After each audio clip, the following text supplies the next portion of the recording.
Welcome to 8 Quanta Library Content. Today we'll discuss how to gather business requirements for NetSuite.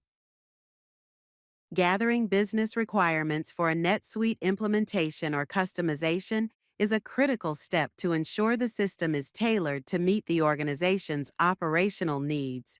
Here's a structured approach. First, define the objective. Start by identifying why you're gathering requirements. Is it for a new NetSuite implementation, enhancing or customizing an existing setup, a new module rollout, example, WMS, Suite Commerce, etc.? Second, identify the stakeholders. Who are the involved key users from different departments like finance, accounting, sales and marketing, operations, procurement, HR, IT admin. Questions like who uses NetSuite daily and who relies on reports or outputs from it. Third, conduct discovery sessions. You can schedule workshops or interviews with each team to understand their processes. Ask questions like, what are your current pain points? What manual processes do you want to automate? What reports or dashboards do you need? What fields, records, or workflows do you currently use or wish existed?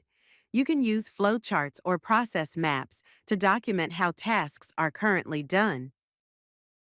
Fourth, document current and the desired state, how things are working now in NetSuite or other systems, versus what users want to achieve. Fifth, prioritize requirements. A common approach is to categorize the requirements using a hierarchy, such as must-have. These are critical features or functions without which the system would not be viable. Should have.